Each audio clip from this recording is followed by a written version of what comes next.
Hello friends, આજે આપણે બનાવીએ થેપલા. એના માટે મેં શું કર્યું છે, અહીંયા અડધો કિલો ઉપર થોડો લોટ લીધો છે. અડધો કિલો ઉપર છે. બહુ સરસ બને. આ ગુજરાતી સ્પેશિયાલિટી છે.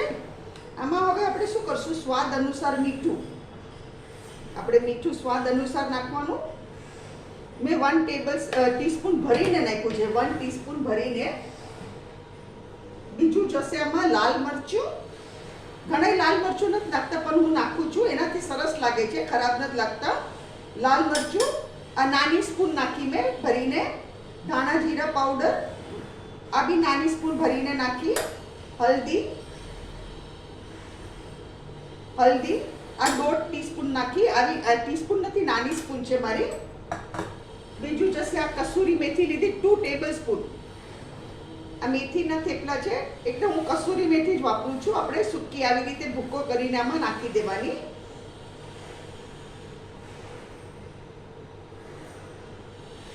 આ કસૂરી મેથી નાખી અને આમાં છે ને તલ બહુ સરસ લાગે. આપણે સફેદ તલ નાખવાના. આ એકદમ સરસ લાગે.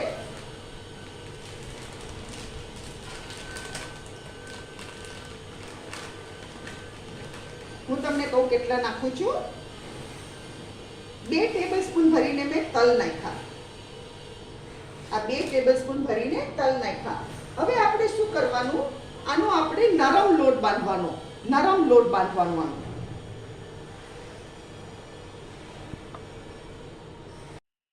આ આપણો નરમ લોટ બંધાઈ ગયો. આ જો કેટલો સોફ્ટ લોટ બાંધ્યો છે. હવે આપણે થેપલા બનાવવાના ચાલુ કરીએ.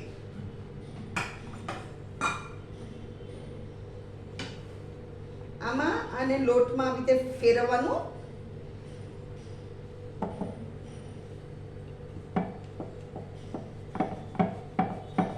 આને છે ને તમે 2 દિવસ સુધી બહાર રાખી શકો, પછી તમારે છે ને ફ્રીજમાં મૂકી દેવાના.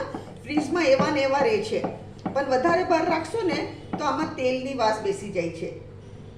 એટલે બહુ બહાર નહીં રાખવાના, 2 દિવસ બહાર રહેશે. આ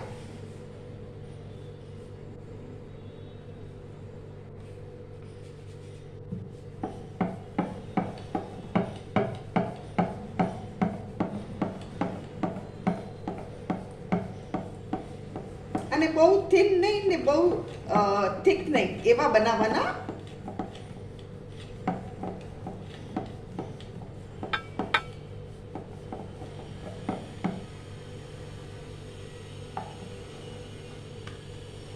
એ લોઢી ગરમ મૂકી છે મેં.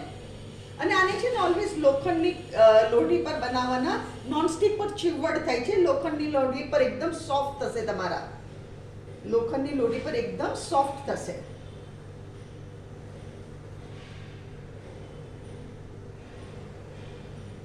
એક સાઈડ કાચી પાકી શેકવાની.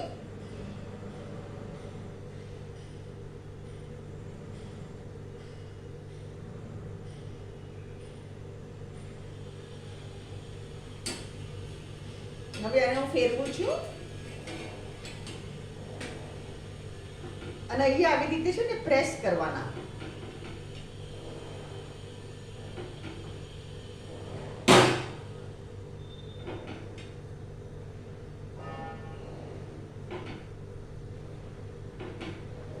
હવે શું કરવાનું, આપણે એને ઉઠલાવાનું અને હવે તેલ નાખવાનું નીચેની સાઈડ. આવી રીતે નીચેની સાઈડ તેલ નાખવાનું.